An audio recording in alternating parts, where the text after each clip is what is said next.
கிறிஸ்துவுக்குள் மிகவும் பிரியமான தெய்வ பிள்ளைகளை, பரலோகமன்னா நிகழ்ச்சியின் மூலம் உங்களை சந்திப்பதில் என் இருதயம் கர்த்தருக்குள் மிகுந்த மகிழ்ச்சி அடைகிறது. இன்றைய பரலோகமன்னா நினைத்தது எல்லாம் நடக்கும்.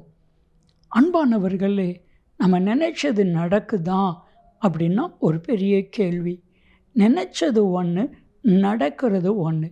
இப்படி தான் நம்ம வாழ்க்கையில் காரியம் நடக்கிறது. நம்ம நினைக்கிறோம் ஒன்று நடந்தால் நல்லா இருக்குன்னு சொல்லி, ஆனால் அதற்கு ஆப்போசிட்டாக அது நடக்கிறது. காரணம் என்ன? உங்களுடைய நினைவுகளை எல்லாம் பிசாசு காயப்படுத்துகிறான். நீங்கள் நினைச்சது நடந்துட்டால் உங்கள் இருதயம் மகிழும்ல, உங்கள் இருதயத்தை சமாதானத்தினால் நிரப்பப்படும்ல. அதை கெடுப்பதற்காக நீங்கள் நினைச்ச காரியத்தை தடை பண்ணுகிற சத்துருவின் கிரியைகள். ஆனால் கர்த்தர் இன்னைக்கு உங்களையும் என்னையும் பார்த்து சொல்கிற வார்த்தை, என் அன்பு மகனே, என் அன்பு மகளே, நீ நினச்ச காரியம் எல்லாம் நடக்கும். நினச்சதுக்கு மேலே நடக்க போகிற இந்த வசனத்தை மட்டும் விசுவாசிங்க.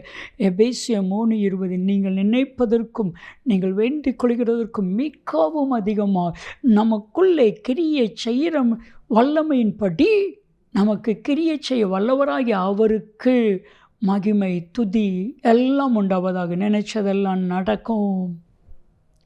அன்பான தெய்வ பிள்ளைகளே, இன்னைக்கு நீங்கள் நினச்ச காரியம் நடக்குதா? இல்லை. ஆனால் தேவன் நீங்கள் நினச்ச காரியத்தை நடத்தி கொடுப்பேன் என்று கர்த்தர் சொல்லுகிறான். வேதம் சொல்லுகிறது, நீதிமானினுடைய நினைவுகள் நியாயமானவைகள், அவைகள் நிறைவேறும். நீங்கள் நினச்ச காரியத்தை எல்லாம் கர்த்தர் நிறைவேற்றி முடிப்பா. கர்த்தர் உங்களுக்கு சொன்ன வாக்குத்தத்தங்கள் எல்லாம் நிறைவேற்றி முடிக்கப்படும். வேதாகமத்தில் யோசேப்பு என்கிற ஒரு இளைஞன், அந்த இளைஞனோடு கூட கர்த்தர் பேசுகிறார். நான் உன்னை கீழாக்காமல் மேலாக்குவேன், வாளாக்காமல் தலையாக்குவேன். உன் சகோதரர்கள் எல்லாரும் உன்னை பணிந்து கொள்ளுவார்கள். உன் குடும்பத்தில் உன்னை நான் மேன்மையாக வைப்பேன் என்று சொல்லி, இப்பொழுது அவனுடைய சகோதரர்கள் எல்லாரும் இதை அறிந்தபடியினால் ஒரு நாள் ஒரு தீர்மானம் பண்ணுகிறாங்க. இப்போ சொப்பனக்காரனாகிய யோசேப்பு வருகிறான்.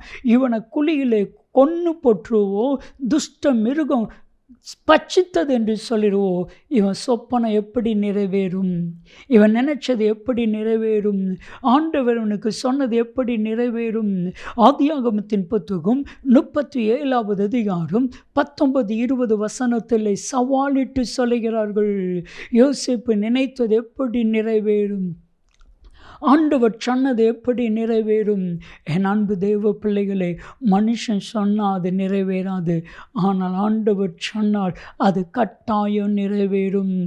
ஏனென்றால் சங்கீதம் 33:9, அவர் பொய் சொல்ல மனிதன் அல்ல, மனமாற மனுப்புத்திறனும் அல்ல, அவர் சொன்னதை குறித்து மனஸ்தாபப்படுகிற தேவன் அல்ல என்று சொல்லி 1 சாமுவேல் 15:29 சொல்லுகிறது. நினைத்த காரியமெல்லாம் நடக்கும். ஆண்டவர் வாக்கு கொடுத்தா, உன் மகளுடைய திருமணத்தை நீ நினைத்தது போல நான் நடத்தி கொடுப்பேன். அந்த ஒரு ஏழை விதவை தாயார், என் மக கல்யாணம் இப்படி நடக்கணும்னு நினச்சாங்க. ஆனால் இதுக்கெல்லாம் பணம் தேவையே. என் அன்பு தெய்வ பிள்ளைகளை, நடந்தது பாருங்க. ஒருத்தர் ரொக்கம் கொடுக்கறதுக்கு உதவி செய்தாங்க.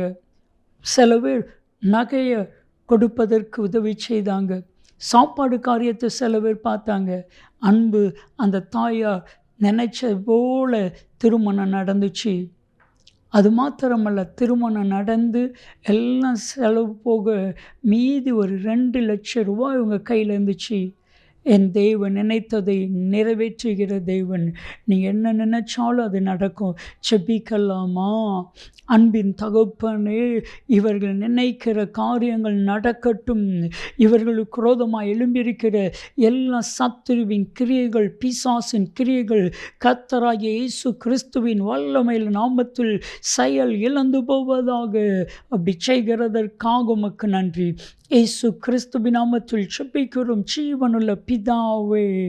ஆமென், ஆமென். நினைத்தது எல்லாம் நடக்கும். நன்மையும் கிருபையும் ஆசீர்வாதங்களும் நிச்சயமாய் உங்களை தொடரும்.